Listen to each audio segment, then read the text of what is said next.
Whoa. In the United States. In the United States, Yeah.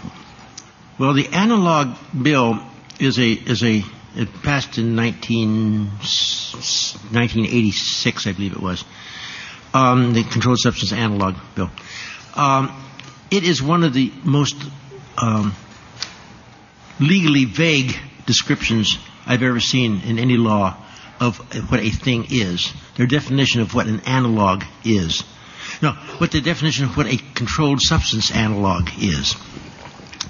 I wrote a letter to the Journal of Forensic Sciences, to the editor, in which I titled, How Similar is Substantially Similar, was the name of the thing, because the law does not say that these two things have to be similar. Are these two things similar? Yes. Well, there's 5 of these and 1 of these, and this has low water and this has no water in it. But they are certainly similar. Or in essence, you could say they're substantially the same.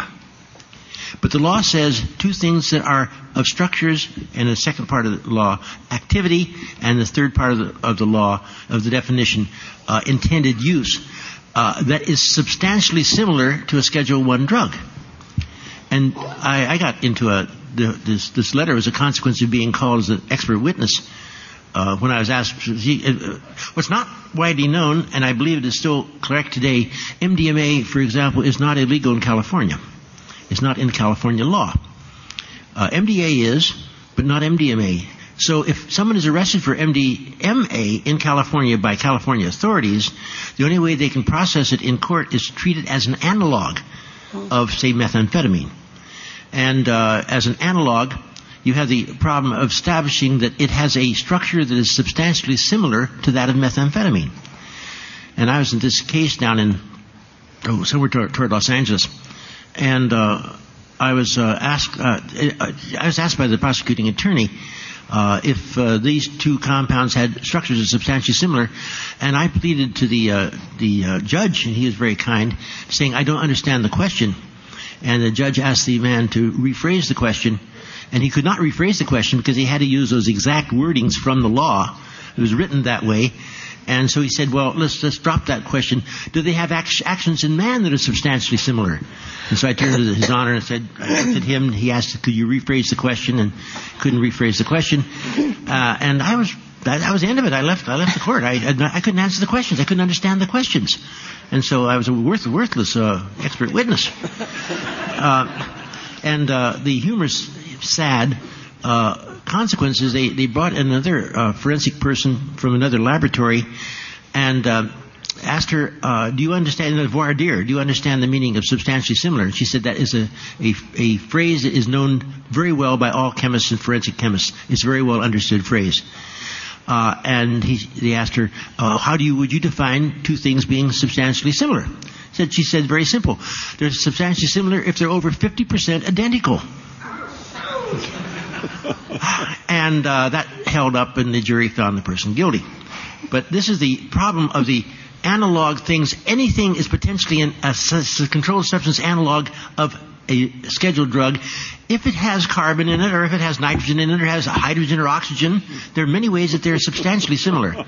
And except for two cases I know, a very early one, and the second one was one where they caught one of the professional forensic people lying on the stand and dismissed the case. I don't know of any controlled substance analog trials that have failed. They have almost always been successful to the prosecutors. And I say that the materials that are in PCAL and TCAL are all, in the eyes of the authorities, substantially similar to a Schedule I drug, and can be treated in court that way. Well, one thing that is not widely known about the federal controlled, it's also the state controlled substance law, is that they call them hallucinogenics, not psychedelics. For hallucinogenics only, the isomers, optical isomers, positional isomers, and optical, positional, and one other definition of isomers will apply to these materials that are called hallucinogens. And so they have, in essence, broadened the, say, substitution isomers are automatically in the controlled substance law. They're not analogs. And one of my favorite examples of this is what I would call MMDA 4, which is 2,3-methendoxy 5 methoxyamphetamine, is technically a Schedule 1 drug because it is a positional isomer of MMDA, and yet, to my knowledge, has never yet been synthesized. No one's succeeded. I've tried many ways and failed every time, and to my knowledge, it's still not in the chemical literature. And yet, once a person has completed the synthesis and has the material, he is guilty of a felony, even though it's the first time it's ever been synthesized, so it's interesting to see what might happen there. I'm sorry, I got rattled off into other topics. And perhaps it's entirely up to you whether you want to make shorter answers and finish all these people or not. We've only got a little under 10 minutes left. So, with that warning, I've forgotten which side we're on. Right here. Yes, you want. Well, first of all, deep gratitude to both of you for all your work and your willingness to share so much with us. I have 2 questions. The other night, Sasha, we were having a conversation about ecstasy, and you were talking about, I think you called it sort of that first-time magical effect and how you kind of lose that with the ongoing use. I was wondering, Anne, what was your experience around that when you were using it weekly for a year and a half? And do you feel it's, quote, safe to use it that often? Well, for the fact is that as I used, it's not ecstasy to us.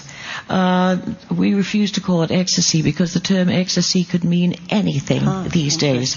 So we call it MDMA still. As I used it once a week, pretty much that often, yes, I had to gradually add a little more each time.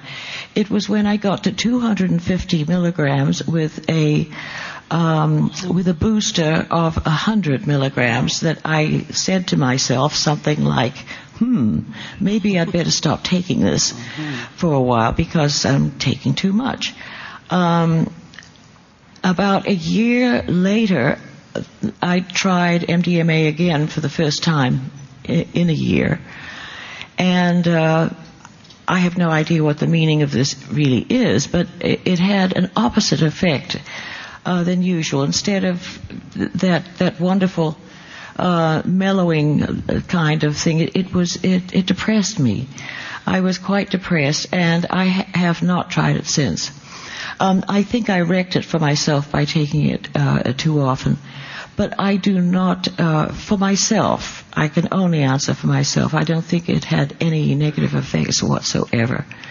I'm just sorry that I can't use it anymore, and I'm sorry that it's illegal. And then the other question was, in that conversation with Sasha, he mentioned that you used to work with a hypnotherapist when you were doing your lay therapy with MDMA. So could you talk a little bit about that? Very fast. I worked with a hypnotherapist for about almost 2 years, and we discovered that at that time we could use MDMA, that the trance state and MDMA and other real psychedelics, they work very well together. But I like to tell people that the hypnotic trance state is, I believe, fully as good as any drug in opening those doors inside a person's psyche. And I do believe that instead of risking legal problems, you should go to a good hypnotherapist and find out how to discover yourself that way, at least while the laws are as they are. Thank you. Yeah, picking up on the last questioner, I know several people who've been using MDMA for well over 20 years on a weekly basis and have not lost the magical quality of it. So that's just a comment. But my question pertains to the love story part of your writings, which has drawn me in and deeply charmed me. And I found myself scouring for characterizations of various compounds that related to feelings of love, to the types of neuromodulation that accompanies that. And I'm wondering if you'd care to just present a brief survey